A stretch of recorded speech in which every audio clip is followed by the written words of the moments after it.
Dengan bangga mempersembahkan serial Sandiwara Radio, Misteri Mak Rompang.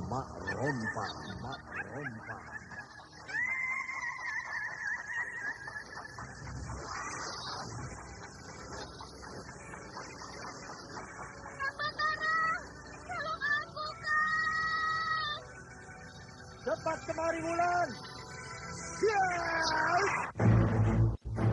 Mak Rompang, kisah bangkitnya kembali setiap 200 tahun. Seorang anak manusia yang dapat berganti wajah dan wujud. Terkadang menjadi seorang gadis cantik teramat cantik. Terkadang menjadi seorang nenek tua renta buruk rupa yang selalu menimbulkan prahara dan malapetaka mengerikan bagi umat manusia.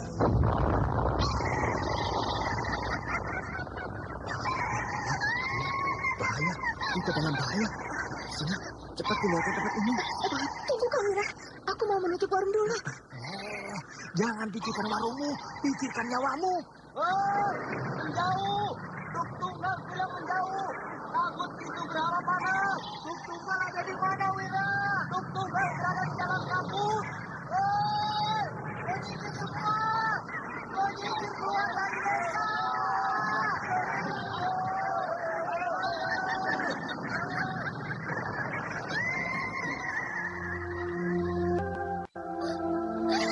Kang Batara bicara sungguh-sungguh. Iya, karena saya mencintaimu, Wulandari. Mak Rompang diselingi pula tawaria penuh canda serta kisah cinta kasih yang penuh dengan liku-liku kehidupan dari dua insan manusia.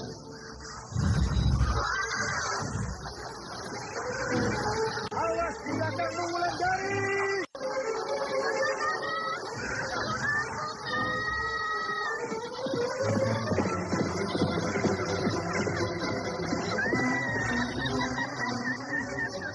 Celaka, Wulandari dibawa lari Mak Rompang. Dia. Didukung artis-artis terkenal Ferry Fadli, Yvonne Rose, Anna Sambayon, dan sederet bintang-bintang terkenal lainnya. Ikutilah episode keempat, Rembulan Telaga Sore. Rembulan Telaga Sore. Rembulan Telaga Sore. Dia memang gadis yang bisa memberi kekuatan padaku. Marilah kau mendekat ke tepi ranjangku ini. Tidak, aku tidak mau kamu serem. Kamu mengerikan. Kemari, kataku.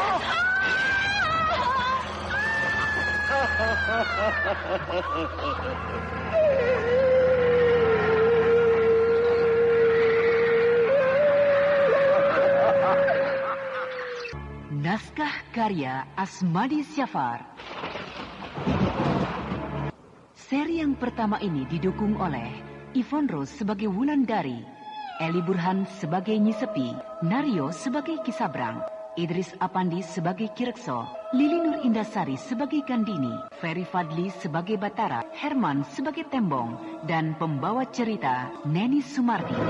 Teknik dan montase Indra Mahendra dengan sutradara Denny Denha. Anda sekarang masih mendengarkan Sandiwara Radio di channel Memori 80. Sudah menjadi budak Mak Rompang. Bahkan sudah banyak korban yang berjatuhan di tangan Kisabrang akibat permintaan Mak Rompang. Sementara itu, Lubuk Mentilin bersiap-siap menghadapi serbuan tentara Singosari. Desa itu sudah membentuk pasukan seperti yang diminta oleh kerajaan. Namun di dalam pasukan itu, dengan licik Kisabrang berhasil menjadi salah satu perwira sandi, sehingga dia lebih leluasa bergerak. Karena lintah darat itu sebenarnya adalah mata-mata kerajaan Singosari. Ketika pasukan desa itu dikirim untuk menghadang tentara Singosari yang sudah mendarat, maka Kisabrang sangat leluasa menjalankan kemauannya di desa yang sudah ditinggal oleh kaum prianya. Bahkan ketika berita kekalahan pasukan Lubuk Mentilin sampai di desa itu, Kisabrang pura-pura sedih. Dia berusaha untuk menghibur Wulandari. Karena berita yang sampai mengatakan Batara gugur di medan perang. Akhirnya dengan cara yang licik pula yang dijalankan oleh Kisabrang, Wulandari bersedia menjadi istri Kisabrang. Namun ketika upacara perkawinan mereka akan diadakan di hulu sungai Tembesi, tiba-tiba Wulandari diselamatkan oleh Nyi Sepi karena perempuan sakti itu tahu bahwa Wulandari akan dipersembahkan pada Mak Rompang, sehingga selamatlah Wulandari dari bahaya maut. Walau ketika Batara pulang ke desa itu, dia sangat kecewa karena dia kehilangan Wulandari. Lihat Wulan, lihat tanganku ini. Jadi, kedua telapak tangan diarahkan ke depan? Iya. Awas kau!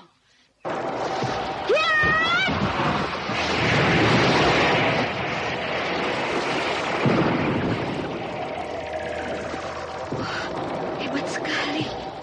Sudah kau lihat, dari kedua telapak tanganku keluar semburan air yang banyak sekali. Dengan kecepatan pukulan, air itu bagaikan kilat. Iya, pasti bisa memadamkan api yang besar. Dan apakah Nyi Sepi menyiram tanaman bunga-bunga ini dengan ilmu Dewi Air itu? Kau anak yang cerdas, Wulan. Aku memang menyiram tanaman bunga-bunga ini dengan ilmu itu, sekaligus untuk melatihnya. Namun kecepatannya tidak seperti tadi, sehingga bunga-bunga itu tentu tidak mati karena terbongkar akarnya kena pukulanku. Wulan, termenung lagi kah di sini? Wulan. Iya, Nyi. Kau melamun lagi? Kenapa? Saya ingat kedua orang tua saya kampung. Tadi malam kau sudah berjanji akan tinggal bersamaku di sini. Tapi saya ingat terus kedua orang tua saya, Nyi Sepi. Pasti mereka cemas karena saya hilang dari hidup mereka. Wulan, hidup adalah Kau harus korbankan perasaanmu demi masa depan. Kalau kau tetap ingin kembali ke Lubuk Mentilin, maka kau akan menghadapi bahaya maut. Tapi Nyi, saya benar-benar rindu pada kedua orang tua saya. Mereka pasti sangat kehilangan. Saya menjadi anak satu-satunya bagi mereka semenjak kakak saya meninggal beberapa bulan yang lalu. Kau tahu apa penyebab kematian kakakmu itu? Kakakmu meninggal akibat kelicikan Kisabrang. Oh, Nyi Sepi tahu? Tahu. Akhir-akhir ini kakakmu mati-matian membelamu dari cengkraman Kisabrang, kan? Sehingga Kisabrang bernafsu sekali untuk menyingkirkan. Karena dia menganggap kakakmu lah penghalang niatnya untuk mengambilmu jadi istrinya. Dan niatnya itu berhasil. Jadi, bukan karena dibunuh oleh orang-orang Singosari? Iya, Nyi Sepi. Bukan. Itu hanya tipuan Kisabrang saja. Sehingga seolah-olah kakakmu mati dibunuh oleh tentara Singasari. Oh, benar-benar licik dia. Nah, bila dia melihatmu kembali ke Lubuk Mentilin, pasti dia menyiapkan perangkap yang lebih licik lagi. Karena dia sangat tergila-gila padamu, Wulandari. Iya, Nyi. Tinggallah di sini. Simpanlah rindumu pada desa dan orang tuamu. Suatu saat, kalau Yang Maha Agung memberi kita umur panjang, pasti kau bertemu kembali dengan mereka. Maukan kau, Wulan? Aku juga dulu begitu, Wulan. Bahkan nasibku lebih sengsara bila dibandingkan dengan nasibmu sekarang ini. Ketika aku berumur 5 tahun, kedua orang tuaku sudah mati akibat keganasan Mak Rompang. Sehingga aku dipungut anak oleh seorang pendekar sakti yang bernama Ki Pandai Urat. Aku dan kakek angkatku itu hidup di puncak Gunung Sumbing. Dia mendidik aku dengan segala ilmu kedikjayaan. Ilmu untuk penjaga diriku dari keganasan Mak Rompang di kemudian hari. Sayang, ketika aku baru akan menginjak dewasa, Ki Pandai Urat tiba-tiba pergi meninggalkan aku untuk selama-lamanya. Sehingga aku hidup bagai tidak punya pegangan sama sekali. Hidupku terlunta-lunta. Tidak ada orang yang peduli pada nasibku, sehingga aku mengasingkan diri di sini, di Telaga Sore ini, sambil melatih dan menambah ilmu-ilmuku. Kini, setelah aku tua begini, belum satu pun orang yang dapat meneruskan ilmu-ilmu yang aku punyai ini. Sementara Mak Rompang akan tetap datang pada saatnya nanti. Lalu perempuan iblis itu tentu akan membuat bencana. Kini, walau belum saatnya datang, namun bencana yang ditimbulkannya sudah melanda kehidupanmu. Sudah merenggut masa depanmu. Itu sebabnya aku memilih kamu, Wulan. Sebagai pewaris ilmu-ilmu yang aku punyai. Karena nasibmu mirip dengan nasibku dulu. Dan aku tidak mau melihatmu mati muda di tangan iblis betina itu. Karena mati di tangannya bukanlah mati yang sebenarnya. Tapi mati dalam kesengsaraan. Karena Sukmamu akan menjadi tawanannya sampai di akhir zaman nanti.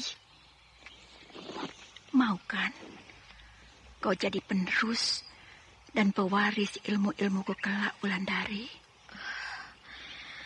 Akan saya coba, Nyi. Walau berat bagi saya untuk menekan rasa rindu pada kedua orang tua saya.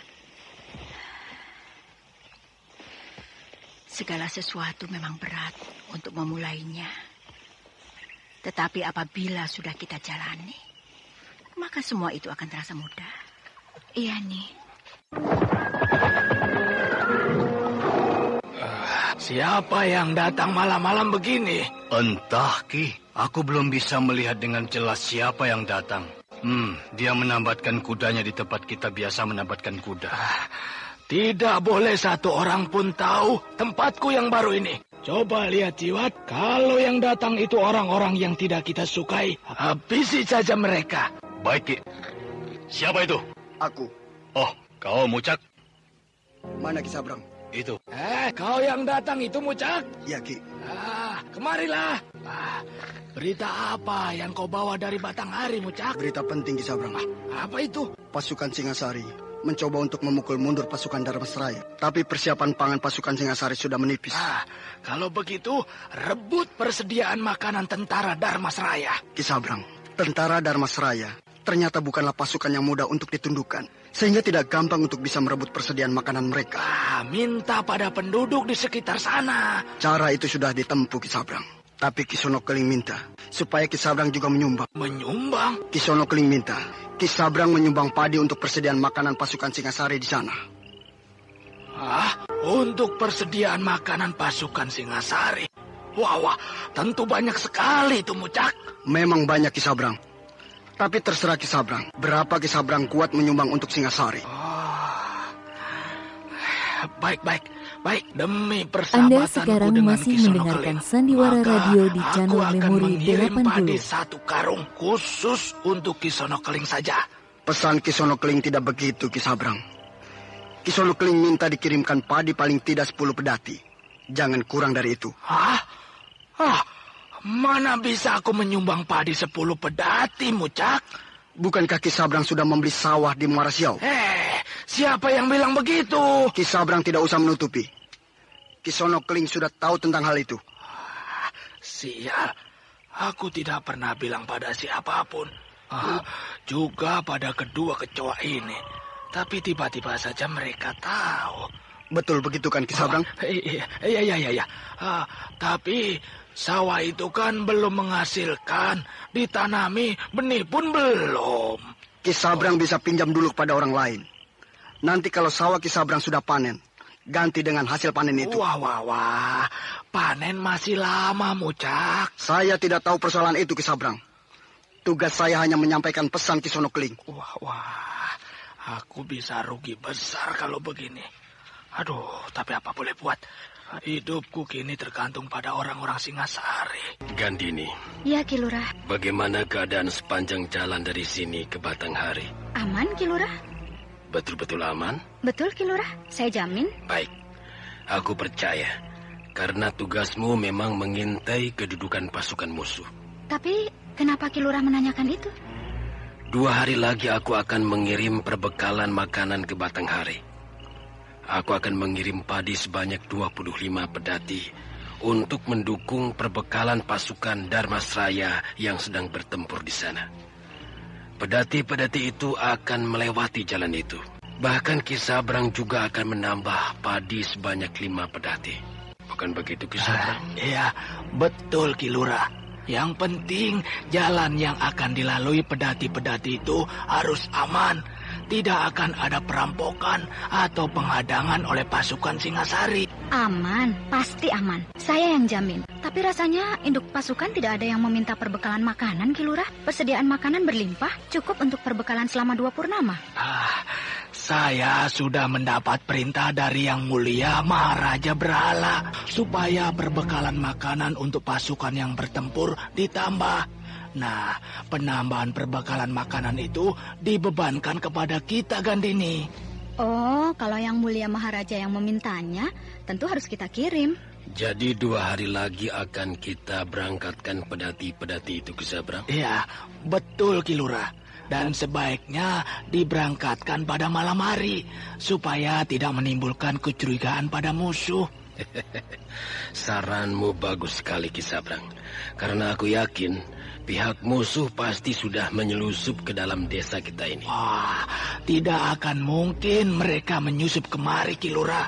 Penjagaan kita ketat sekali. Ya, itu hanya dugaanku saja. Tapi baiklah, 2 hari lagi, pada tengah malam kita akan mengirim bahan makanan ke garis depan. Iya Ki Lurah. Selamat aku, siasatku mengena. Padahal pasukan kerajaan tidak pernah meminta bantuan makanan. Itu hanya karanganku saja. Sehingga pedati-pedatiku tidak akan mereka curigai. Kau dan pasukanmu aku tugaskan mengawal pedati-pedati itu sampai ke Batanghari, Gandini. Iya, Ki Lurah. Kau murung, Gandini? Apakah kau sakit? Tidak, Ki Lurah. Saya cuma masih teringat pada kawan-kawan yang gugur di medan perang. Itu yang menyebabkan saya murung. Ya, perang selalu meminta pengorbanan anakku. Apakah itu korban harta maupun korban nyawa? Sudahlah, jangan kau pikirkan lagi. Sebagai seorang perwira, kau harus kuat menghadapi hal-hal semacam itu. Karena kejadian seperti itu akan banyak kau jumpai nanti di dalam tugas-tugasmu. Iya, Ki Lurah. Bapakku ini tidak tahu kalau kemurunganku ini karena aku tidak ditemani oleh Kang Batara. Kau harus hati-hati, karena tugas ini bukanlah tugas yang ringan. Iya, 30 pedati bukanlah jumlah yang kecil. Aku sengaja bicara begini hanya 4 mata denganmu, Gandini. Tidak di depan Ki Sabrang tadi, supaya aku tahu apakah kau berani melakukan tugas ini atau tidak. Di depan Ki Sabrang pun sebenarnya tidak apa-apa Ki Lurah sampaikan perintah ini pada saya. Karena saya adalah anak Ki Lurah. Saya tidak akan membuat malu Ki Lurah. Jadi kau berani menjalankan tugas ini? Berani Ki Lurah, kenapa tidak? Ya, kalau kau tidak berani, kau bisa bilang sekarang padaku. Karena walau bagaimana kau adalah anakku, anak satu-satunya. Ada juga rasa cemasku kalau kau mendapat bencana. Ki Lurah jangan khawatir. Saya berani menjalankan tugas ini. Berarti saya sudah siap menghadang bahaya. Bagus. Kau memang harus tunjukkan pada rakyat desa ini. Walau kau seorang perempuan, tapi kau berani menjalankan tugas seperti laki-laki. Dan ingat, selama dalam perjalanan, kau tidak boleh mempergunakan lambang-lambang kerajaan, supaya musuh tidak curiga. Iya. Ternyata aku tidak sia-sia mempunyai anak seperti kamu, walau kamu seorang perempuan. Semoga kau selamat dalam perjalanan. Terima kasih atas doa restu Ki Lurah pada saya. Mau kemana pedati-pedati itu? Jumlahnya banyak sekali. Batara, apa isi pedati itu? Dan kenapa harus berangkat dari alun-alun kelurahan tengah malam begini? Entahlah, aku tidak tahu. Seharusnya kau tahu, Batara. Karena kau adalah seorang perwira kepercayaan Ki Lurah. Seharusnya memang begitu. Tapi yang aku heran, kenapa kau tidak diajak Gandini untuk mengawal pedati-pedati itu? Padahal kau kan tergabung di dalam pasukannya. Dia tahu kalau aku baru saja pulang dari peperangan bersamamu. Bagaimana kalau kita ikuti pedati-pedati itu? Mengikuti pedati-pedati itu atau mengikuti Gandini? Ya, dua-duanya. Ayo, mari. Ayo. 30 pedati berisi padi bergerak perlahan-lahan keluar dari alun-alun desa menuju Batanghari. Kerbau-kerbau penarik pedati itu berjalan dengan perlahan-lahan, sementara Batara dan Tembong tetap mengikuti dari jarak yang cukup aman. Sehingga keberadaan keduanya tidak diketahui oleh Gandini dan anak buahnya maupun orang-orang Ki Sabrang. Sepanjang perjalanan, 5 pedati yang paling belakang makin lama makin terpisah dari rombongan induk. Bahkan ketika hari menjelang pagi, kelima pedati itu sudah tertinggal jauh. Gerakan kelima pedati itu membuat Batara curiga, sehingga dia dan Tembong mengikuti gerak-gerik kelima pedati itu. Batara yakin kelima pedati itu bukan tertinggal dari rombongan induk, tapi sengaja memisahkan diri dari rombongan induk. Ketika hari sudah menjelang pagi, kelima kusir pedati itu menghentikan kerbau-kerbau mereka. binatang-binatang itu dilepas dari pedati untuk merumput, sedangkan orang-orang yang berada di dalam rombongan itu mencuci muka di tepi sebuah sungai kecil. Batara, mereka tidak cemas terpisah dari rombongan induk. Bahkan sekarang mereka istirahat. Kita tunggu apa yang akan mereka lakukan selanjutnya. Ya. Lihat, ada beberapa perahu besar menepi sungai.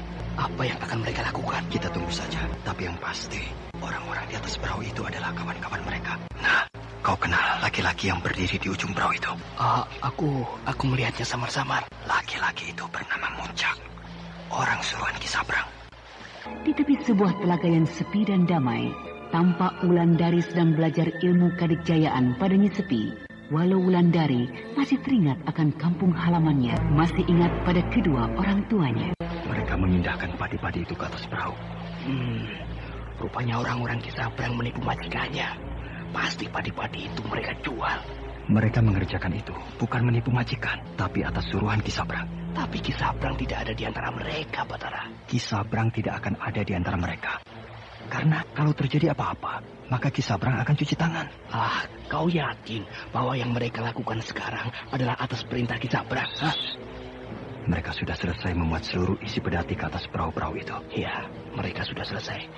Menjelang matahari terbit, perahu-perahu itu akan meninggalkan tempat ini. Sekarang pun mereka sudah siap-siap untuk kembali berlayar. Kita serbu mereka sebelum padi-padi itu mereka bawa. Jangan cari bahaya. Kita tidak akan menang menghadapi orang sebanyak itu. Kau takut, Batara? Bukan takut. Tapi kita harus berpikir sebelum melakukan sesuatu. Kecuali bila kita dalam keadaan terdesak, kita harus hadapi mereka. Perahu-perahu itu sudah kembali berlayar. Perhatikan apa yang dilakukan orang itu terhadap kelima kusir pedati yang tinggal. Siapa orang itu? Entahlah. Tapi yang pasti, dia tentu orang Kisabrang. Kelima kusir pedati itu diikatnya ke roda pedati. Aneh. Kelima kusir pedati itu diam saja. Mereka tidak melakukan perlawanan. Kurang ajar. Mereka sedang melakukan siasat licik. Jadi, seolah-olah mereka dirampok, lalu mereka diikat, sedangkan isi pedati mereka dibawa lari oleh para perampok. Iya ya. Bagaimana kalau kita hajar orang-orang yang diikat itu? Jangan. Lebih menarik kalau kita biarkan dulu, sampai kita tahu betul apa mau mereka. Orang yang mengikat mereka kini pergi. Mari kita ikuti dia. Ya. Jaga gerak mereka. Jangan sampai mereka mendekat. Mereka terlampau kuat kan ini. Sulit sekali bagi kami menahan. Aku tidak peduli. Kalau perlu kita mati di sini. Asal perbekalan ini tidak jatuh ke tangan perampok-perampok itu. Ya. Tahan terus. Jangan mundur. Ajar. Mereka bertambah banyak. Mereka bertambah banyak Gandini. Kawan-kawan sudah tidak sanggup melawan mereka. Celaka. Mereka bertambah banyak. Mundur semua. Biarkan isi pedati-pedati itu mereka rampok. Hei, mundur semua. Hari sudah siang, Batara. Orang itu masih terus berjalan. Apakah kita juga harus terus mengikuti dia? Terus. Kita harus terus mengikuti dia. Kita harus tahu kemana tujuannya. Tapi aku sudah letih, Batara. Kakiku sudah tidak sanggup diajak berjalan. Silakan kamu tinggal di sini. Di sini? Iya. Di tengah hutan lebat seperti ini? Iya. Dan aku tidak menjamin keselamatanmu bila tiba-tiba orang-orang Singasari menjumpaimu di sini. Jangan. Aku harus terus juga berjalan. Kalau begitu ayo terus. Sebelum kita tertinggal oleh orang itu. Iya. Berhenti. Tempat ini seperti habis dilanda peperangan. Semak-semak itu berantakan. Ini jejak roda-roda pedati. Gandini. Mana? Orang yang kita buntuti itu lari, Temo. Kau temui Gandini. Aku akan mengejar orang itu. Ya. Bajingan. Hilang dia. Padahal aku sudah mengerahkan seluruh kepandaianku dalam hal lari cepat. Berarti orang itu mempunyai kepandaian tidak di bawahku. Kalau saja aku ada di dekatmu, tidak akan aku biarkan orang-orang itu melukaimu, Gandini. Biar ku korbankan nyawaku, asal kau tidak terluka begini, Gandini. Tidak apa-apa, aku hanya terluka sedikit. Tidak, kau tidak boleh terluka sedikit pun. Kau harus seperti sedia kala, harus mulus dan bagus. Bila kita menjadi seorang prajurit, terluka di dalam peperangan adalah hal yang biasa. Jadi tidak usah dihiraukan. Tidak. Kau adalah wanita. Wanita adalah... Gandini, apa yang terjadi? Aku dan pasukanku diserang oleh para perampok. Gandini terluka, Batara. Oh, tidak apa-apa. Luka ini tidak berbahaya. Tapi... Tidak apa-apa. Sebentar lagi kering darahnya. Aneh. Darah yang keluar dari luka Gandini merah kehijau-hijauan. Gandini, tapi lukamu mengeluarkan darah terus. Biar saja. Aku tidak merasakan sakit sama sekali. Apakah prajurit yang lain ada yang terluka? Ada. Hanya luka-luka ringan. Itu mereka. Biarkan saja mereka istirahat. Aneh. Luka Gandini itu terus mengeluarkan darah yang berwarna hijau dan merah. Sementara Gandini tidak menampakkan rasa sakit sedikit pun. Hancur kita. Bahan makanan yang berada di dalam pedati-pedati itu habis mereka rampok. Bahkan bersama-sama dengan pedati-pedatinya. Jadi bersama-sama dengan pedatinya mereka rampok. Wah, kita masih bisa mengejar pedati-pedati itu, Batara. Pasti mereka belum jauh. Jangan cari bahaya. Mereka bukan perampok-perampok biasa. Mereka pasti orang-orang Singasari yang sangat terlatih dan berilmu tinggi. Hah? Orang-orang Singasari? Iya. Kita sebenarnya sedang berhadapan dengan orang-orang Singasari yang sudah menyusup ke dalam daerah kita ini. Bagaimana tanggung jawabku nanti pada Ki Lurah? Ki Lurah pasti marah karena pedati-pedati itu habis mereka rampok. Apa isi pedati-pedati itu, Gandini? Bahan makanan untuk pasukan Dharmasraya yang sedang berperang dengan Singasari. Ki Lurah mengirim bahan makanan untuk pasukan kerajaan. Aku tidak berani pulang. Aku takut menghadapi bapakku. Beliau pasti akan marah besar. Kau harus pulang, Gandini. Kau harus bicara dan melaporkan apa pada Lurah. Tidak, aku tidak berani pulang. Akan aku temani kalau kau tidak berani. Jangan takut, Gandini. Ada aku, Tembong. Nah, ini Kisono Keling. Kalau saya membantu Singasari, tidak tanggung-tanggung. Saya mengirim padi untuk persiapan pasukan sebanyak 25 pedati. Wah. Banyak sekali. Padahal saya hanya meminta 5 pedati saja. Terima kasih. Ya, bahkan saya juga minta terima kasih pada Kisono Keling atas bantuan pasukan. Kalau bukan pasukan Singasari yang menyelamatkan padi-padi ini, maka sudah pasti akan jatuh kembali ke tangan musuh. Saya memang segera mengirim pasukan. Begitu saya mendengar bahwa iring-iringan pedati ini sedang dikuasai oleh orang-orang Dharmasraya. Tapi supaya orang-orang Dharmasraya tidak mengetahui dan mengenali pasukan saya, maka seluruh prajurit yang bertugas untuk menyelamatkan pedati-pedati ini, saya suruh menutup muka mereka dengan kain hitam. Hei, turunkan seluruh padi yang dimuat di dalam pedati-pedati ini. Ayo, turunkan padi-padi itu. Ayo. Baiklah, Kisono Keling. Saya harus kembali ke Lubuk Mentilin. Semoga bantuan saya ini bisa dipergunakan untuk membantu para prajurit Singasari. Terima kasih sekali lagi. Iya. Berhasil aku. Padi-padi yang dikirim oleh Ki Rekso dapat aku rampas dan aku berikan pada Kisono Keling. Apalagi, Mucak? Apakah saya boleh mengganggu sebentar, Ki Sabrang? Lekaslah. Saya mau pergi. Kawan-kawan yang di perahu masih menunggu perintah Ki Sabrang.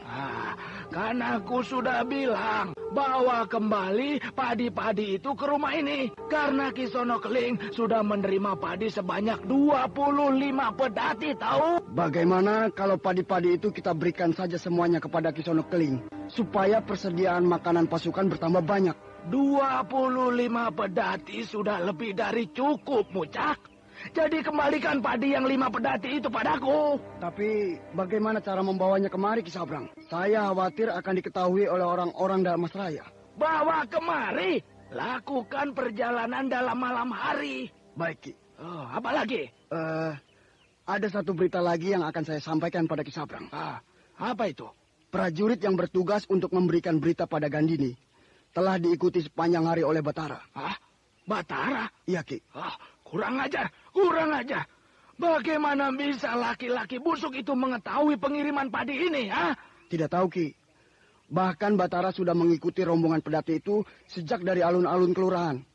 Anda Lalu Batara sekarang justru masih juga mengikuti mendengarkan rombongan Sandiwara pedati yang Radio di memisahkan channel diri dari Memori rombongan itu. 80. Celaka. Pasti kunyuk itu melihat bagaimana kita berpura-pura mengikat kelima kusir pedati itu. Iya, Ki. Itu sebabnya Batara mengutus prajurit Singasari yang diutus untuk menemui Gandini. Bahwa pedati yang berjumlah 5 buah itu seolah-olah telah dirampok orang. Lalu, apakah prajurit itu sempat menemui Gandini? Tidak, Ki. Sebelum dia sampai pada Gandini, sudah saya panggil. Bagus. Kalau tidak, akan terbuka rahasia kita. Lalu, kemana prajurit itu sekarang? Sudah saya selesaikan, Ki. Maksudmu? Sudah saya bunuh, supaya dia tidak membuka rahasia bila tertangkap nanti. Dibunuh? Nah, itu tempat mereka berhenti untuk memindahkan padi-padi ke atas perahu, Gandini. Wah, kelima pedati itu masih ada di sana. Hah? Mayat? Di setiap roda pedati itu ada mayat. Mereka membunuh kelima kusir pedati yang mereka ikat. Padahal para kusir pedati ini tidak bermusuhan dengan mereka. Bahkan kusir pedati ini sudah bekerja sama dengan mereka. Sehingga kusir-kusir pedati ini rela diikat. Seolah-olah mereka para kusir ini dirampok. Lalu diikat pada roda pedati mereka masing-masing. Batara, kau yakin kalau kelima kusir pedati itu dibunuh oleh mereka? Iya, kusir-kusir ini pasti dibunuh oleh orang-orang Singasari. Supaya rahasia mereka tidak terbuka. Aku benar-benar mereka jebak. Aku bodoh. Gerakan iring-iringan ini pasti sudah mereka ketahui jauh-jauh hari. Itu sebabnya mereka bisa melakukan perampokan yang rapi seperti ini, Gandini. Banyak sekali orang-orang yang tidak tahu apa-apa mati begitu saja di hadapanku. Iya, itulah perang. Mari kita urus mayat-mayat ini. Baru kita teruskan perjalanan kita. Ya, aneh. Dari lukaku ini, darah mengalir terus tidak henti-hentinya. Kenapa bisa begini? Padahal biasanya kalau aku luka tidak begini. Kain pembalut luka ini sudah basah lagi oleh darahku. Gandini belum juga tidur. Padahal hari sudah larut malam. Kau belum tidur? Belum. Aku berjaga-jaga. Aku takut kalau tentara Singasari datang menyerang kita. Tidak usah takut. Aku yang berjaga malam ini. Tapi... Tidurlah. Aku jamin keselamatanmu. Iya. Aku tidak bisa pergi mengobati lukaku. Padahal tadi aku bermimpi. Aku bertemu dengan Mak Rompang. Lukaku ini akan bisa kering bila aku obati dengan daun bunga kemboja. Kalau aku bilang pada Kang Batara bahwa luka ini terus mengeluarkan darah, pasti dia akan curiga. Karena warna darahku berwarna makin hijau. Gandini, Batara dan Tembong, serta beberapa orang pasukan pengintai yang dibawa Gandini masih bermalam di hutan itu. Mereka dalam perjalanan pulang ke desa Lubuk Mentilin. Sedangkan untuk keselamatan diri, mereka mengadakan penjagaan bergiliran sepanjang malam. Kini Kang Batara sudah tertidur. Ini kesempatanku untuk mencari daun bunga kemboja di hutan ini. Nah, prajurit yang beronda itu sedang berjalan ke arah ujung tenda itu. Aku harus cepat bergerak keluar dari tempat ini sebelum dia melihatku. Yuk! Kini aku sudah sampai di luar perkemahan pasukanku. Tapi aku tidak tahu harus kemana berjalan untuk mencari daun bunga kemboja itu. Malam masih panjang. Aku tidak bisa melihat dengan jelas sekelilingku. Aduh, apa ini? Batu nisan. Ini pasti kuburan tua. Tidak mungkin ada kuburan di tengah hutan begini, kecuali kuburan tua. Bau kembang kemboja. Angin ini membawa harum bunga kemboja. Pasti pohon bunga kemboja itu tidak jauh dari kuburan ini. Rumah. Aku melihat sebuah rumah di depanku. Rumah siapa itu? Harum bunga kemboja ini seperti berasal dari rumah itu. Aku harus ke sana. Pasti pemilik rumah itu mempunyai pohon kemboja. Sepi. Rumah ini sepi. Seperti tidak berpenghuni. Tapi lampu minyak itu menyala bagus. Pasti ada yang menghidupkannya. Permisi! Sepi. Tidak ada orang. Cari siapa? Apakah kakek yang punya rumah ini? Iya. Apakah saya bisa... Kau terluka. Darahmu keluar terus. Iya, saya terluka sejak kemarin. Ketika kau menghadapi perampok pedati-pedati itu kan? Kakek tahu? Tahu. Mari, aku obati lukamu itu. Lukamu itu bukan luka biasa. Wah, kakek tahu? Iya, obatnya adalah daun bunga kemboja. Siapa sebenarnya orang tua yang berdiri di hadapanku ini? Lihat, darahmu lebih banyak berwarna hijau daripada berwarna merah. Kakek ini orang aneh. Wajahnya sudah keriput sekali. Mungkin umurnya sudah hampir 200 tahun. Tapi suaranya seperti orang berumur 70 tahun. Kau tidak usah merasa aneh. Yang pasti kau datang kemari adalah tepat. Bahkan sangat tepat. Iya, terima kasih, Kek. Tunggu. Akan aku ambilkan daun bunga kemboja itu ke dalam. Iya, Kek. Sekali lagi terima kasih. Aku melihat seseorang tidur di ruang dalam ketika pintu itu dibukanya. Nah, pintu itu kembali terbuka perlahan-lahan tertiup angin. Yang tidur itu perempuan. Masih muda dan wajahnya buruk sekali. Dia istri saya. Dari mana kakek ini? Tiba-tiba saja dia sudah berdiri di belakangku. Mari, aku obati lukamu itu. Iya, Kek. Tidak usah takut. Dekatkanlah tanganmu kemari. Ayo. Iya. Nah, begitu. Kenapa? Tidak apa-apa. Tangan kakek itu dingin sekali. Seperti tangan orang mati. Nah, kini daun ini akan aku letakkan pada lukamu. Tahan sedikit ya. Iya. Nah. Tahan saja. Tahan saja. Daun itu seperti mengiris-iris lukaku.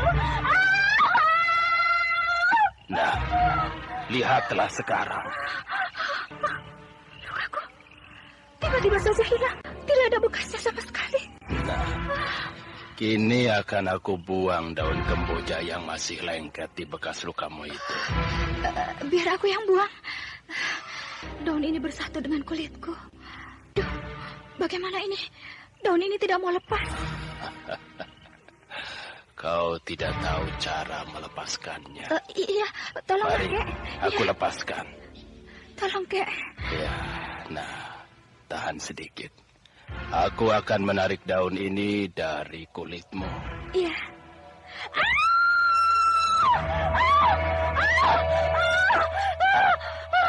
Luka ini kembali mengeluarkan darah. Biarkan saja. Karena darah yang keluar itu adalah darah yang mengandung racun. Aku tidak tahan. Kepalaku pusing. Aku seperti kehabisan darah. Tiba-tiba Gandini jatuh terkulai. Gadis itu pingsan karena menahan sakit yang tidak terhingga. Sementara laki-laki tua yang aneh itu hanya memperhatikan tubuh Gandini tanpa menyentuh sedikit pun. Lalu laki-laki tua itu dengan bentuk muka yang sangat keriput masuk dan hilang di balik daun pintu rumahnya. Tidak beberapa lama, Gandini sudah sadar kembali. Sementara anjing hutan masih melolong di kejauhan. Di mana aku? Rupanya aku masih berada di rumah ini. Aneh. Lukaku ini sudah sembuh sama sekali. Tidak ada bekasnya sedikit pun. Dan aku seperti mendapat tenaga baru. Aku merasa sangat segar. Aku harus berterima kasih kepada kakek tadi. Kakek, permisi. Sepi. Coba aku lihat ke dalam. Mungkin kakek itu ada di dalam rumah ini. Permisi. Sepi. Tidak ada jawaban sama sekali. Atau apakah di balik pintu itu ada ruangan lagi? Coba aku lihat. Rupanya pintu ini adalah pintu belakang rumah. Tidak ada lagi ruangan di balik pintu ini kecuali hutan belantara. Hah? Aku mendengar suara seorang perempuan mengerang dari dalam rumah ini. Wah, perempuan yang aku lihat tadi. Dia sudah bangun dari tidurnya. Kini dia menatapku dengan tajam. Oh, dia masih muda sekali. Tapi mukanya sudah keriput seperti muka kakek tadi. Kau mencari siapa? Aku mencari kakek yang telah mengobati lukaku ini. Dia pasti pergi ke hulu sungai Tembesi. Hulu sungai Tembesi? Ya, untuk mengambil daun bunga kemboja. Karena persediaan daun kami habis untuk mengobati lukamu itu. Kenapa harus ke hulu sungai Tembesi? Karena di sana pohon kemboja tumbuh. Pohon kemboja yang bisa mengobati luka. Luka yang mengeluarkan darah berwarna hijau. Oh, tapi bukankah tidak sembarang orang yang bisa sampai ke tempat pohon-pohon kemboja itu? Ya, tidak semua orang bisa ke sana. Kecuali orang yang sudah direstui oleh penghuni tempat itu. Penghuni hulu Sungai Tembesi? Penghuni hulu Sungai Tembesi hanya Mak Rompang. Apakah kedua suami istri ini kenal dengan Mak Rompang? Siapakah sebenarnya kakek tadi? Dan siapakah sebenarnya Kisanak ini? Kakek tadi adalah suamiku. Kami sudah hidup ratusan tahun di sini. Hah? Ratusan tahun? Iya, ratusan tahun. Kami memang menunggumu di sini untuk mengobati luka-lukamu itu. Oh, dia terjatuh. Tolong bangkitkan aku. Aduh, aku tidak bisa bangun. Iya, akan aku tolong. Nah, pegang tanganku kuat-kuat.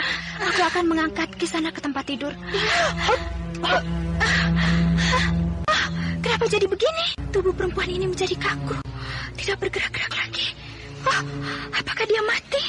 Aku tidak mati. Percayalah, cuma aku kehabisan tenaga. Karena aku memaksakan untuk datang menolongmu. Karena kamu terluka.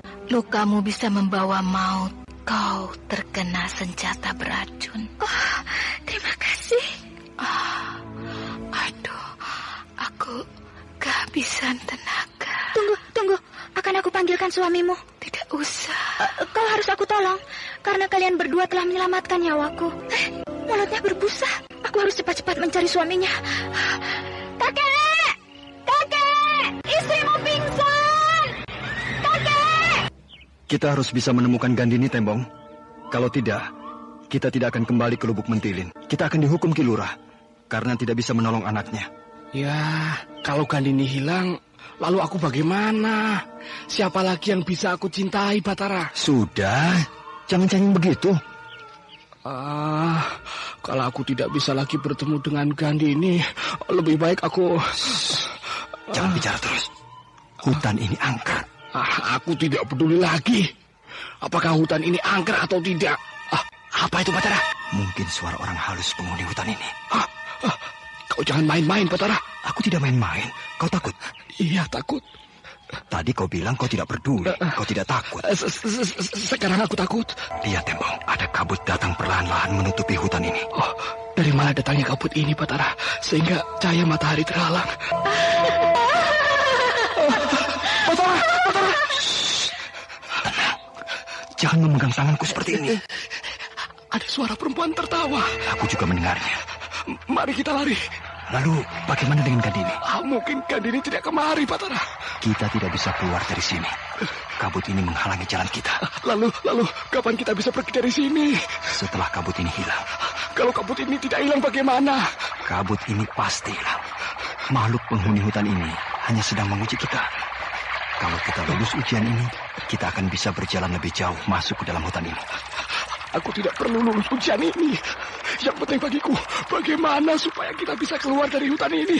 Ayo, kita tinggalkan tempat ini, Pak. Pergilah sendiri. Kau dengar, Batara? Tertawa perempuan itu terdengar lagi. Iya, aku dengar. Kau pergilah, cepat meninggalkan hutan ini. Tidak jadi. Aku tidak berani pergi sendirian. Kalau begitu diam di sini. Jangan mengoceh terus. Iya. Aku akan diam. Tempat ini angker. Aku merasakannya. Sedangkan kabut ini adalah pembatas supaya tidak semua orang bisa masuk ke dalam hutan ini. Pembatas ini sama seperti pembatas yang diceritakan Ki Mujur padaku. Ketika Ki Mujur mencoba masuk ke tempat Ki Pandai Urat di puncak Gunung Sumbing beberapa puluh tahun yang lalu.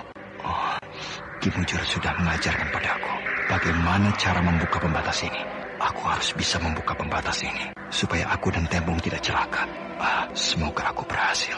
Ki Mujur, aku muridmu. Aku akan mencoba membuka pembatas ini dengan ilmu yang telah kau ajarkan padaku. Restui aku.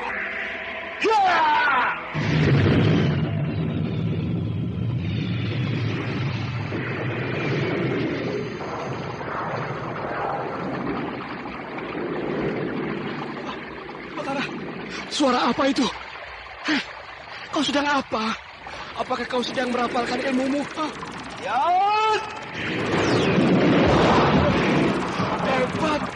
kabut itu hilang perlahan-lahan. Seperti ditiup angin, Batara. Kau yang meniupnya, Batara. Ya.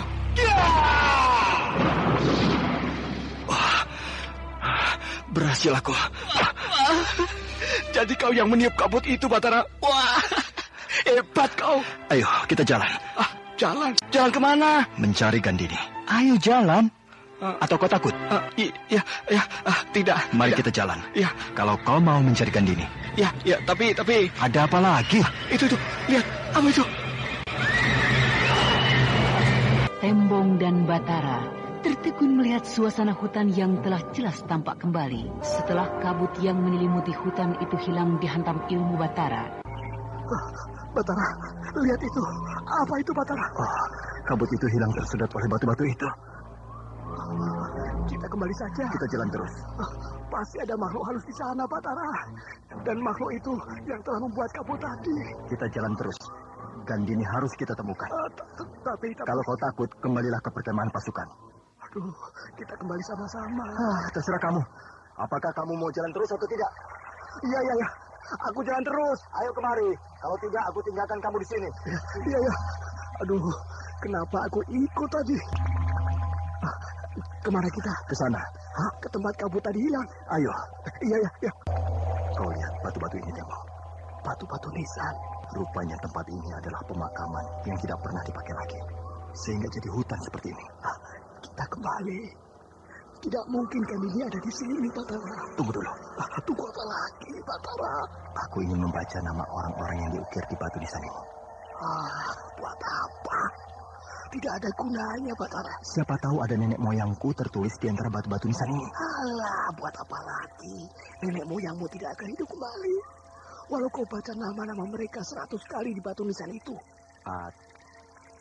Ati, Karmana, Badeka, Kisuta. Batara, itu. Gandini. Gandini tergeletak di atas kuburan itu. Mungkin Gandini pingsan. Ayo kita tolong. Gandini, ini aku, Tembong. Di mana aku? Kau ada di sampingku. Kang Batara. Jalan yang tambah olehnya Batara. Sedangkan aku dianggap tidak ada. Kang Batara. Iya, aku memang Batara. Sialan. Dia memeluk Batara, bukan memelukku. Ayo, duduklah. Kau tampak letih sekali. Sebaiknya kau memang harus duduk kan ini.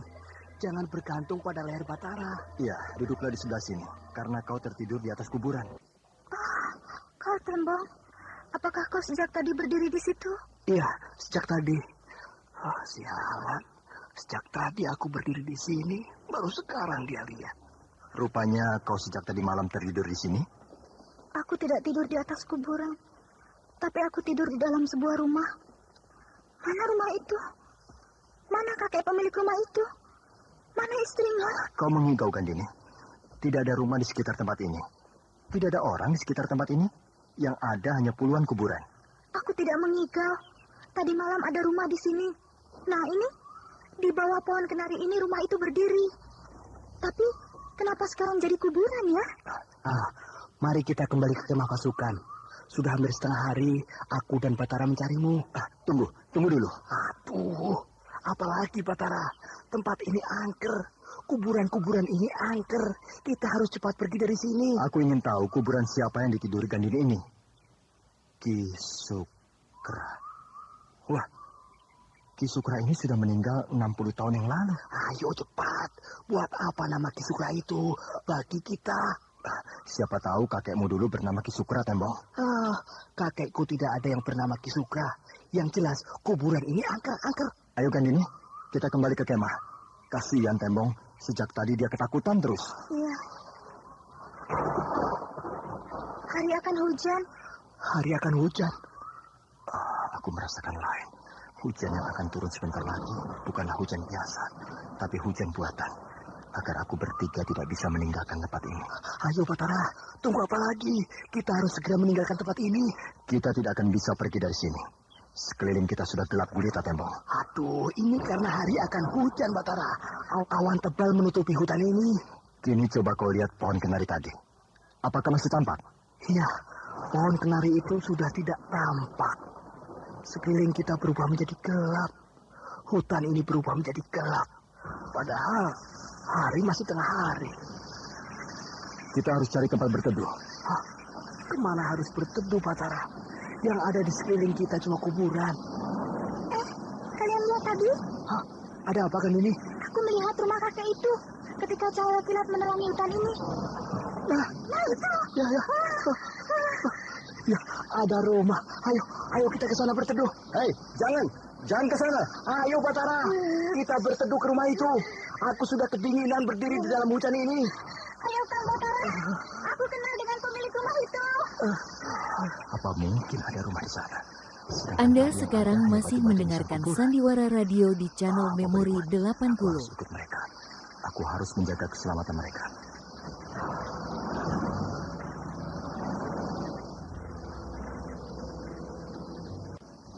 Aneh. Rumah itu tadi aku lihat ada di sini. Tapi kini tidak ada.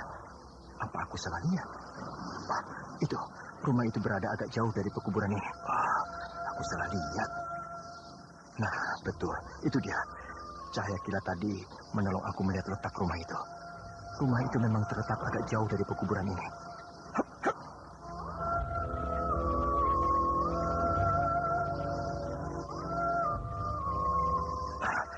Akhirnya aku sampai juga ke rumah ini. Tapi aku harus tetap waspada. Nah, akhirnya kau kemari juga kan? Kang Batara dan Tembong tunggu di sini. Aku akan masuk ke dalam. Aku kenal suami istri pemilik rumah ini. Tunggu kan ini. Jangan-jangan pemilik rumah ini akan memperdayakan kita bertiga. Kita harus waspada. Tidak, mereka baik. Ingat kan ini. Mungkin mereka telah memindahkan kau ke atas kuburan tadi. Ketika kau sedang tidur pulas. Tidak mungkin mereka lakukan itu. Mereka baik. Bahkan mereka telah mengobati lukaku. Lihat ini. Lukaku sudah sembuh. Bekasnya pun sudah tidak ada. Pemilik rumah ini bisa mengobati luka Kandini. Padahal luka itu berbahaya. Bukan luka biasa. Siapa sebenarnya kedua suami istri pemilik rumah ini? Orang saktika mereka. Kalian pasti kedinginan. Kakek, maaf. Kami tidak melihat kedatangan kakek. Tidak apa-apa. Duduklah. Dan gantilah baju kalian dengan ini. Nanti masuk angin. Nah, ini buatmu.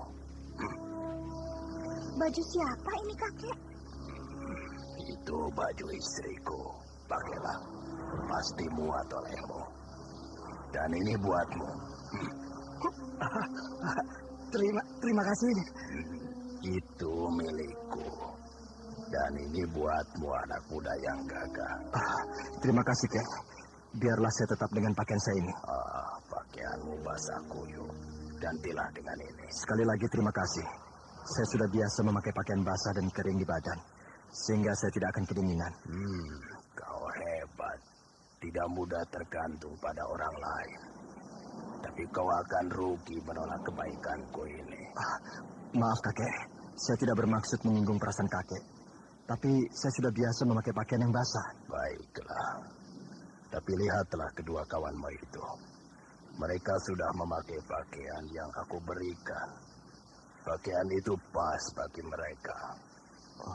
Kenapa perasaanku bertambah tidak enak setelah melihat wajah orang tua ini? Oh ya, aku rasa kalian pasti ingin minum minuman yang hangat sambil menunggu hujan berhenti, bukan? Nah, itu istriku menyiapkan minuman jahe panas untuk kalian. Ayo, silahkan diminum untuk penghangat badan. Ayo, Kang Batara, kita minum. Kawanmu yang bernama Kandini ini sudah tidak malu-malu. Dia sudah kenal dengan aku dan istriku tadi malam. Ayo Batara, mari kita minum. Terima kasih. Ayolah, kenapa kau hanya memandang minuman itu? Maaf, saya tidak biasa minum air jahe. Saya tidak haus. Terlampau banyak pantang anak muda. Sayang sekali. Tapi terserahmu lah, itu hakmu. Aku tidak melihat air jahe di dalam batok kelapa itu. tapi aku melihat air yang berwarna hitam.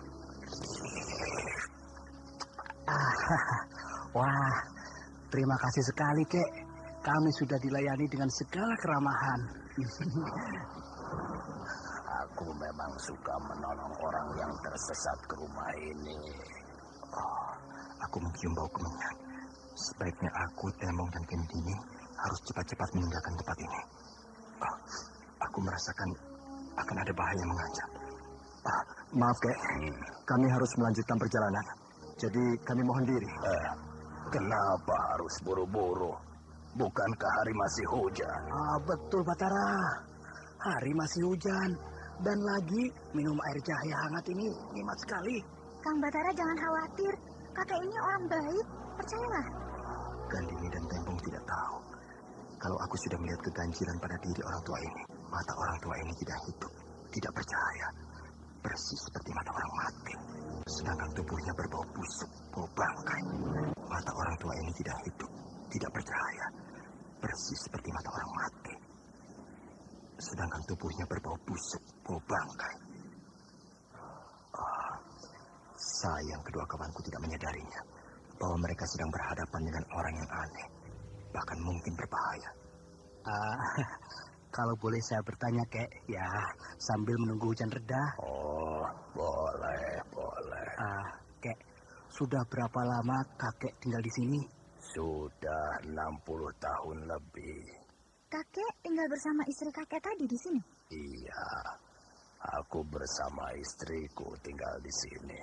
Sejak 60 tahun yang lalu? Iya, sejak 60 tahun yang lalu. Tapi istri kakek masih muda. Umurnya pasti belum 60 tahun. Wah, istriku itu sudah tua. Bahkan sudah sangat tua. Tadi yang menghidangkan minuman ini istri kakek, bukan? Iya, istriku. Tapi... rupanya kalian ragu dengan keteranganku. Baiklah. Lihatlah ke dalam itu. Istriku sedang tidur di atas bale-bale. Nah, itu. Sudah tua sekali. Iya, sudah tua sekali.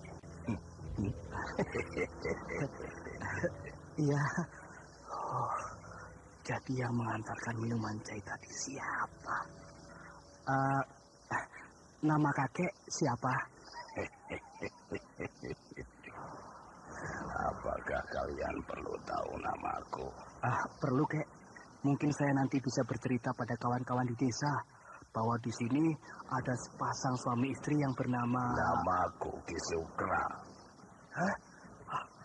Kisukra. Kisukra. Rasa-rasanya saya pernah mendengar atau membaca nama kakek. Tapi di mana ya? Saya lupa. Di batu nisan kuburanku. Jadi kakek sudah meninggal? Iya.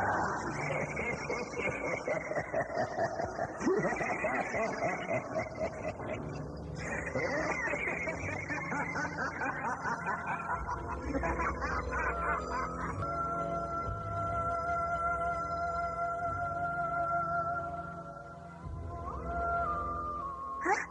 Hujan tiba-tiba berhenti? Kakek tadi kemana kan ini? Kita sekarang berada di mana? Kita sedang berdiri di atas kuburan Kisukra. Jadi tadi kita bertemu dengan orang mati. Kau lihat itu, Tembong. Istri Kisukra masih terbaring di sana, di atas akar kayu itu.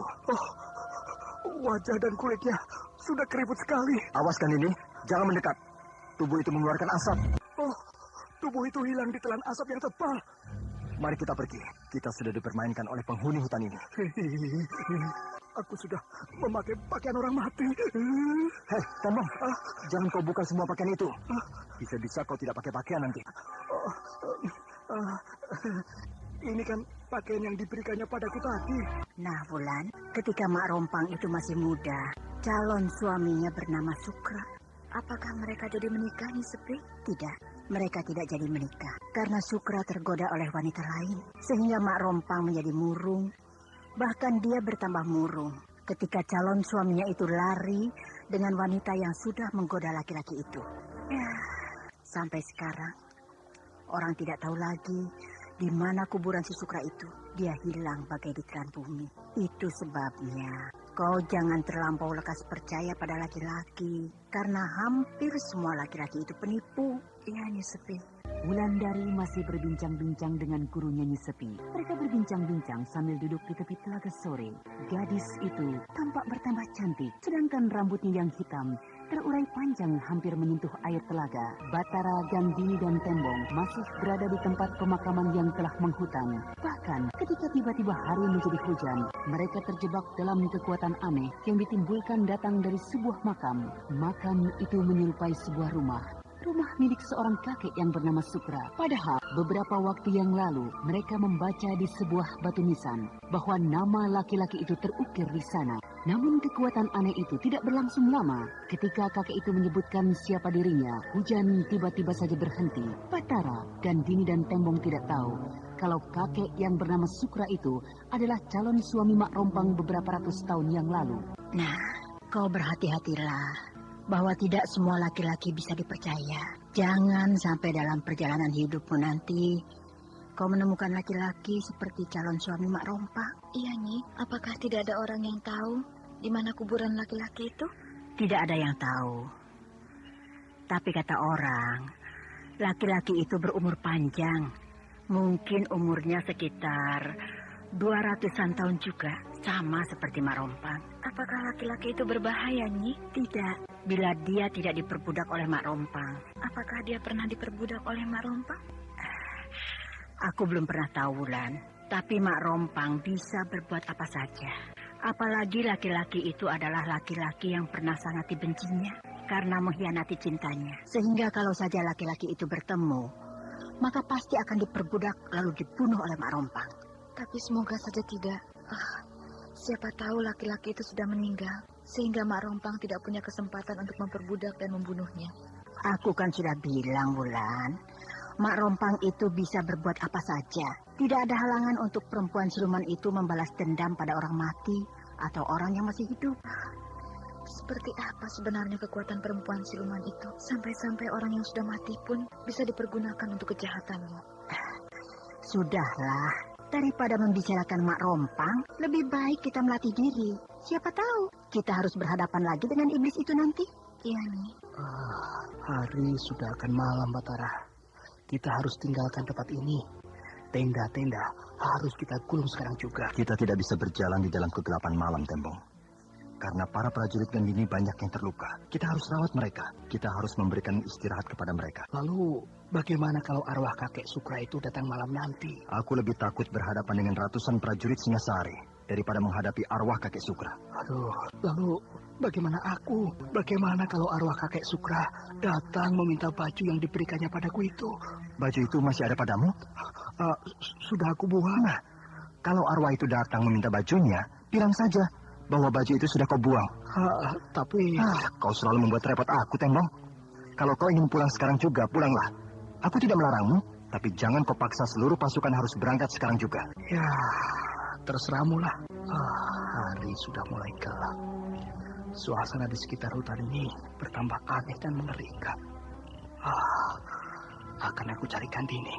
Aku suruh dia membujuk Batara untuk meninggalkan tempat ini. Kalau dia yang bicara, pasti Batara mau. Nah, itu Kak Dini.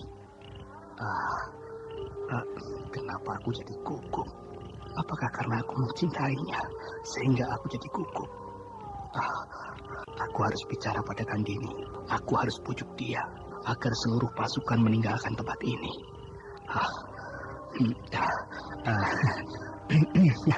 Kandini, boleh aku duduk di sampingmu? Boleh, kenapa tidak? Terima kasih. Kenapa kau murung? Kau sakit? Tidak. Aduh, aku harus bicara apa lagi ya? Gandini. Kok agak gelisah, Tembong? Aku. Kau takut? Tidak. Apa yang harus aku takutkan? Lalu, kenapa kau gugup? Aku gugup karena khawatir kalau kau sakit lagi. Tidak, aku tidak sakit. Lukaku sudah sembuh. Wah, ya baguslah kalau begitu. Aduh, Aku harus bilang apa lagi ya? Hari sudah malam ya? Iya, hari sudah malam. Bulan sudah muncul di sebelah sana. Iya, bulan mulai terbit di balik gunung itu. Kau suka bulan? Setiap insan yang mempunyai rasa cinta, rasa kasih sayang, pasti suka pada bulan. Jadi kau suka pada bulan? Iya, suka. Aku juga. Jadi kau suka pada bulan? Oh tentu, karena aku mempunyai rasa cinta, rasa kasih sayang. Jadi sama seperti aku? Tentu Gandini, perasaan kita selalu sama. Hanya mungkin selama ini kita tidak menyadarinya. Oh, aku baru tahu sekarang. Tidak apa-apa, daripada kau tidak tahu sama sekali. Aku sudah mulai bisa mendekati Gandini. Aku akan bicara tentang cintaku sekarang juga pada dia. Aku tidak peduli lagi apakah bisa berangkat meninggalkan tempat angker malam ini atau tidak. Yang penting bagiku, aku bisa berdekatan seperti ini dengan dia. Kau sudah mengantuk? Belum. Kalau begitu, kau mau kan menemani aku? Tentu. Aku akan menemanimu sampai pagi. Terima kasih. Kalau malam-malam terang bulan begini, aku suka merasa sedih. Sedih? Kenapa kan ini? Karena tidak ada orang yang mencintaiku. Oh, begitu? Iya. Nah, ini kesempatanku untuk mengatakan bahwa aku mencintainya. Gandini? Iya.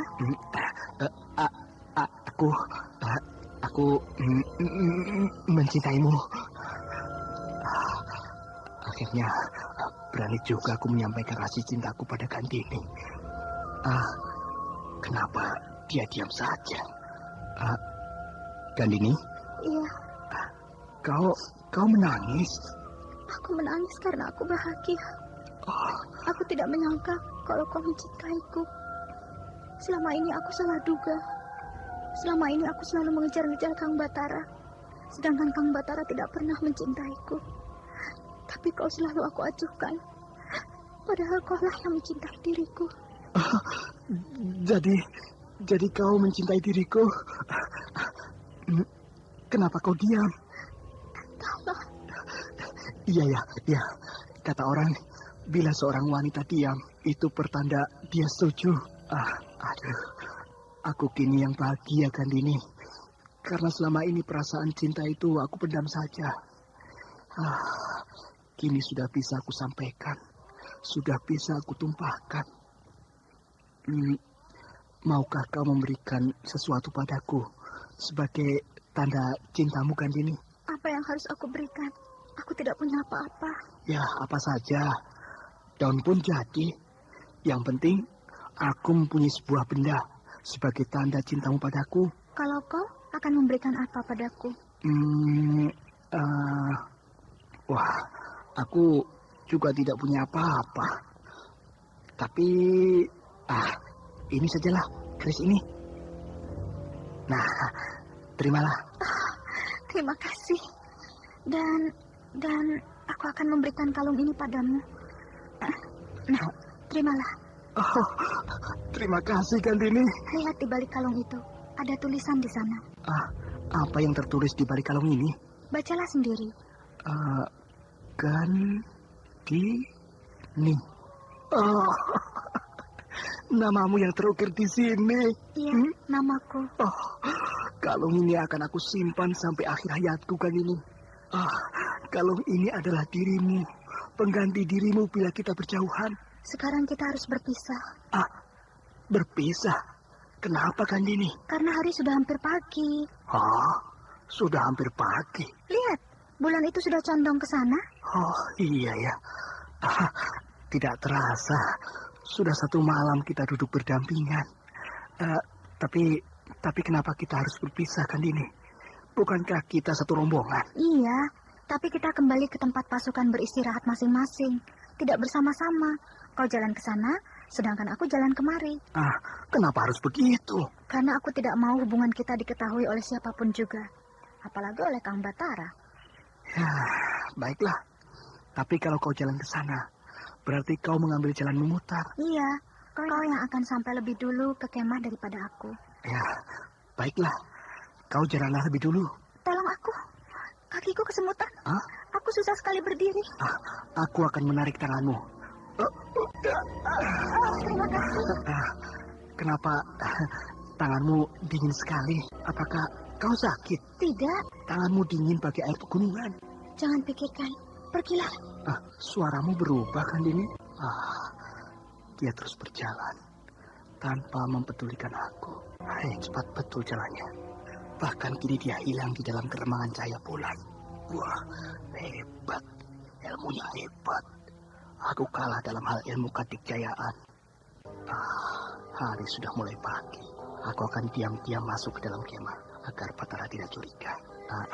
Tapi aku akan mengintip dulu ke dalam kemah Gandini. Apakah dia sudah sampai atau belum? Tapi rasa-rasanya belum, karena dia mengambil jalan memutar. Tapi mulai sekarang, aku harus memperhatikan keadaan kekasihku itu. Jangan sampai dia sakit, jangan sampai dia murung. Dia harus tetap sehat, bahagia. Gandini sedang tidur pulas. Bagaimana dia bisa sampai lebih dulu dari aku? Aneh. Tembong! Waduh, Batara melihat aku mengintip ke dalam kemah Gandini. Aku jadi malu. Dari mana saja kau semalaman? Aku mencari Gandini dan ternyata Gandini sudah berada di dalam kemahnya. Gandini? Mana Gandini? Itu tidur di dalam kemahnya. Tidak ada. Ini Gandini berdiri di sampingku. Ini aku, Tembong. Tadi yang tidur di dalam kemahmu ini siapa? Kau mimpi? Aku dan Kang Batara baru saja pulang mencarimu. Mencariku? Iya, kau hilang semalaman. Hilang? Bukankah aku, maksudku, bukankah kita duduk berdua semalaman kan ini? Duduk semalaman? Tidak. Kau jangan berbohong kan ini. Aku punya bukti. Kau memberikan kalungmu padaku. Kalung? Ya. Mana kalung itu? Ini. Aku tidak pernah punya kalung seperti itu. Bohong begini. Sedangkan di belakang kalung ini ada tertulis namamu. Tidak mungkin. Nih, bacalah. Baik. Kau dapat dari mana kalung ini? Darimu. Baca sendiri. Aku tidak berani mengatakannya padamu. Sini aku baca. Nih. Kalung ini milik istri Ki Sukra. Kenapa bisa begini? Padahal tadi malam kau yang memberikannya padaku. Lalu aku memberikan kerisku padamu. Kini lemparkanlah ke tanah kalung itu. Tidak ada gunanya kau pegang terus. Ayo cepat lemparkan ke tanah. Sekarang kau perhatikan baik-baik kalung yang tergeletak di tanah itu. Kalau itu berubah menjadi seekor ular. Ular itu berwarna merah. Ular yang sangat berbisa. Anda sekarang masih mendengarkan Sandiwara Radio di channel Memori 80. Karena ular di dalam tanganmu masih berbentuk kalung. Jadi dia belum sempat mematuk tanganmu. Akan aku bunuh kau ular jahanam. Kenapa jangan Gandini? Ular itu belum berbuat jahat. Biarkanlah dia pergi. Pulanglah kau ke tempatmu. Ular itu hilang.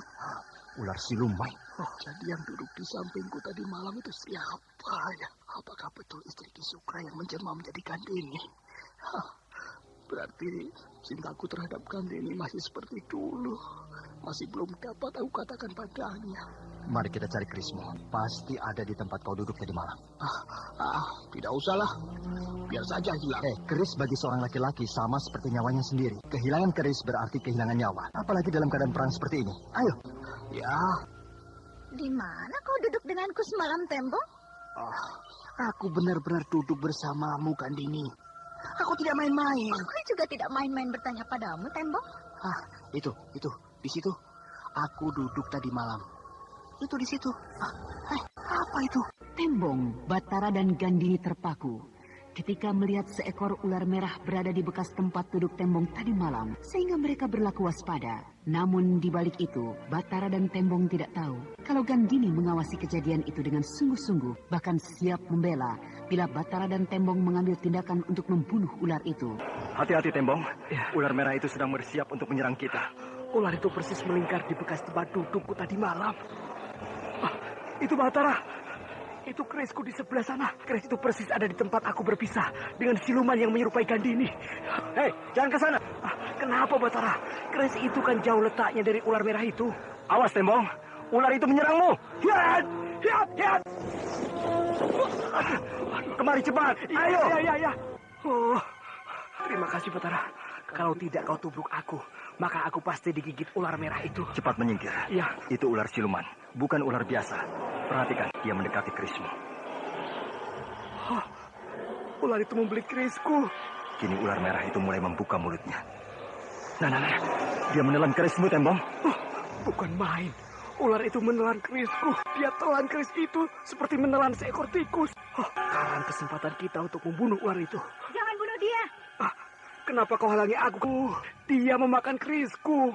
Itu pertanda bahwa dia sedang memamerkan kehebatannya pada kita. Nah, lihat. Dia mulai menghilang. Oh, rumput bekas ular itu melingkar. Basah. Rumput itu basah karena embun pagi. Ular itu meninggalkan darah, bukan embun pagi. Dan darah itu berwarna hijau, sama dengan darah yang keluar dari luka Gandini kemarin. Gandini boleh membohongi Tembong, tapi aku tidak bisa dibohonginya. Pasti Gandini punya hubungan dengan ular itu. Pantas Gandini selalu menghalangi bila ular itu akan dibunuh. Mari kita kembali ke kemah. Ayo Tembong. Aku sedih. Kerisku hilang dimakan oleh ular itu. Padahal keris adalah sama dengan nyawa kita. Nanti aku akan minta kembali kerismu dari ular itu. Hah? Kau akan memintanya kembali? Iya, pasti dia berikan. Percayalah. Kang Batara jangan suka mencari bahaya. Lebih baik ganti saja keris Tembong dengan keris yang lain. Gandini, bila sesuatu benda milik kita diambil tanpa kerelaan kita, maka kita wajib memintanya kembali. Karena benda itu sudah dicuri dari kita. Ya, terserahlah. Tapi aku ingatkan, jangan mencari bahaya. Tampaknya Gandini tidak suka kalau aku bersikap seperti ini. Sepi. Tidak ada satupun yang masih bangun tengah malam begini. Yang ada hanya prajurit beronda. Bagaimana keadaan sekitar ini? Aman. Tidak ada tanda-tanda yang mencurigakan. Bagus. Berarti tentara Singasari sudah jauh dari kita. Berapa orang kalian meronda malam ini? Semua ada 5 orang. Kelimanya berada di 5 penjuru. Apakah Gandini tidak memeriksa kalian malam ini? Tidak. Mungkin Gandini masih letih. Sehingga dia tidak keluar dari kemahnya sejak sore tadi. Oh, begitu. Teruslah meronda. Terima kasih. Apakah betul Gandini masih letih? Coba aku lihat ke dalam kemahnya. Kosong. Kemah Gandini kosong. Berarti Gandini keluar kemah malam ini. Akan aku cari dia. Tidak ada. Di sekitar perkemahan ini tidak ada. Aku yakin Gandini pergi ke makam Ki Sukra. Pasti ke sana. Akan aku susul dia. Dengan langkah yang enteng, Batara menuju makam Ki Sukra, makam yang terletak di tengah hutan belantara. Batara berjalan seolah-olah suasana terang benderang, padahal malam itu gelap gulita. Namun Batara tidak tersandung ataupun terjatuh oleh urat-urat kayu yang malang melintang di tengah-tengah hutan. Itu berkat latihan yang sangat sempurna di puncak Gunung Raya beberapa tahun, sehingga Batara bukan lagi melihat dengan mata di dalam malam yang gelap gulita itu, tapi dia berjalan dan melihat dengan indera perasaannya. Ketika sampai di pekuburan yang sudah menghutan, Batara berusaha tenang, karena tiba-tiba pekuburan itu hilang dari pandangannya, dan yang ada hanyalah sebuah rumah yang kecil dengan penerangan seadanya. Batara mencoba melawan keadaan itu. Batara mencoba membantah apa yang dilihatnya, karena dia tahu betul di sana tidak ada rumah, yang ada hanya kuburan. Namun kekuatan aneh telah melumpuhkan pandangannya, sehingga Batara tidak bisa berbuat lain kecuali mengikuti apa yang terjadi di sekitarnya. Aneh, suasana di sini tiba-tiba menjadi lain. Hari terang bulan, padahal sebenarnya malam ini tidak ada cahaya bulan. Kekuatan aneh ini mencoba menyeretku ke dalam kemauannya. Akan aku ikuti. Apa maunya kekuatan aneh ini? Maaf Ki Sukra, saya terpaksa datang lagi kemari malam ini. Ada apa? Ada berita apa yang akan kau sampaikan padaku? Saya minta menyingkirlah sebelum pemuda kawanku itu datang kemari. Apa maunya dia kemari? Dia ingin mengambil keris yang dibawa oleh Nyi Sukra kemarin malam. Kau jangan cemas. Aku justru ingin dia datang kemari. Aku ingin memberi pelajaran untuk dia. Supaya dia tidak lancang dan tidak menghinaku lagi seperti kemarin. Tapi dia bukan manusia biasa. Kekuatannya luar biasa. Nanti Ki Sukra dan Nyi Sukra mendapat bahaya. Dia tidak akan bisa berbuat apa-apa pada istriku. Karena istriku bukanlah orang yang bisa dia kalahkan begitu saja. Lihatlah. Istriku sudah siap untuk menyambut kedatangannya. Karena pintu rumah kami telah dibuka untuknya. Tapi, kenapa Nyi Sukra masih tidur? Padahal mungkin sebentar lagi kawan saya itu datang kemari. Istriku sudah siap. Walau dia itu masih tidur seperti itu. Hah? Apa saya tidak salah lihat? Kenapa kau terkejut, Gandini? Bukankah yang sedang tidur itu Mak Rompang? Matamu awas, Gandini. Dia memang Mak Rompang. Tapi kenapa kemarin dia tidak berbentuk Mak Rompang? Mak Rompang bisa berubah bentuk sesuai kehendaknya. Kenapa kau melihatku seperti itu? Kau heran? Bagaimana bisa Ki Sukra menjadi suami Mak Rompang? Saya tidak mengerti. Aku adalah calon suami Mak Rompang 200 tahun yang lalu. Tapi aku mengkhianatinya sehingga kami tidak jadi menikah. Jadi kini aku menebus kesalahan itu. Sehingga kini kami menjadi suami istri. Maaf Ki Sukra, saya tidak tahu sebelumnya. Oh, tidak apa-apa. Tidak ada yang perlu dimaafkan. Mari, bersiap-siap. Kawanmu sebentar lagi akan datang. Dari mana Ki Sukra tahu? Aku sudah merasakan tanda-tandanya. Dari tadi aku melihat Gandini bicara. Tapi aku tidak melihat lawan bicaranya di rumah itu. Aku yakin pasti ada sesuatu di hadapan Gandini yang menyerupai manusia. Sehingga Gandini bicara dengan dia. Tiba-tiba ada petir di tengah malam begini. Tiba-tiba Ki Sukra itu berdiri di hadapan Gandini. Kini dia memandang ke arahku. Seolah-olah mempersilahkan aku menuju rumah itu. Baik, akan aku ladeni dia. Aku tidak akan mundur. Tiba-tiba aku sudah berada di rumah ini. Akhirnya kau datang lagi ke sini, anak muda. Orang ini seperti ingin membunuhku. Apa perlumu kemari? Saya datang kemari ingin mengambil keris kawan saya yang dibawa oleh istri Ki Sukra.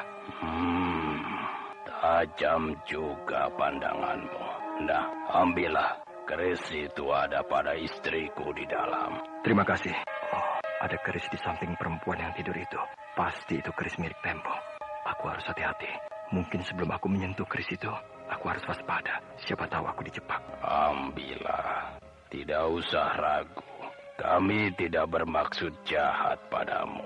Mata kakek ini mulai memerah. Merah bagai mengandung getaran.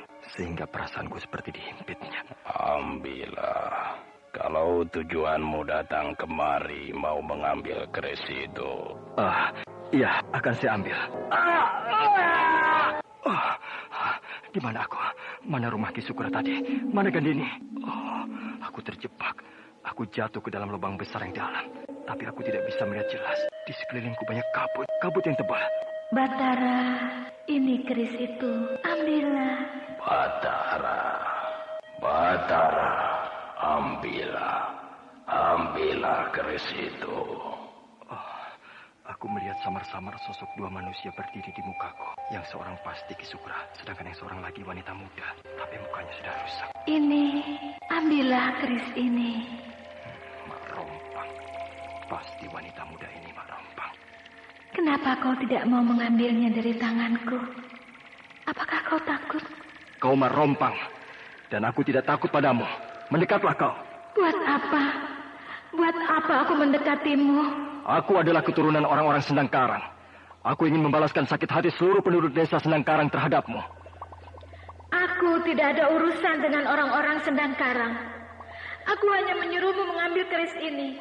Ambillah. Baik, akan aku ambil. Aku tidak takut menghadapimu, siluman laknat.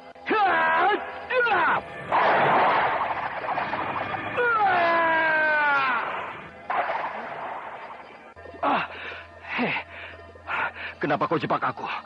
Mari kita bertarung secara satria. Hei, keluar kalian. Aku sudah naik di tepi jurang ini. Mau lari kemana kau, ha?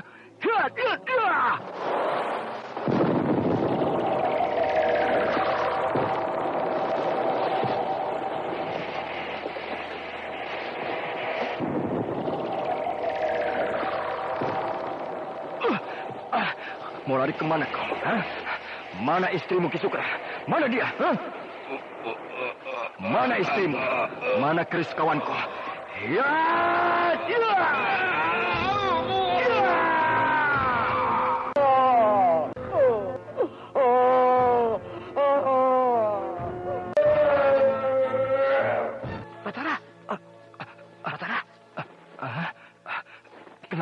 Kenapa aku ada di sini, Tembong? Kenapa kau tidur di kuburan Kisukra ini? Hah? Kemana mereka? Kemana kakek Sukra itu? Kenapa batu nisan Kisukra kau cabut? Batu nisan Kisukra aku cabut? Iya. Padahal tadi malam aku bertempur dengan orang tua itu. Aku pegang lehernya, aku banting dia. Kini yang aku pegang ternyata batu nisannya. Akan aku tancapkan lagi batu nisan ini. Nih, kerismu. Hah? Jadi kau berhasil menemukan kembali keris ini? Iya. Yang mengambil kerismu adalah istri Kisukra. Bukan ular seperti yang kita lihat kemarin. Terima kasih. Wah, akhirnya kerisku ini kembali lagi padaku. Tapi aneh. Hah? Aneh? Aneh kenapa? Kau berani masuk ke dalam hutan ini sendirian? Oh, tentu. Aku tentu berani masuk ke dalam hutan ini.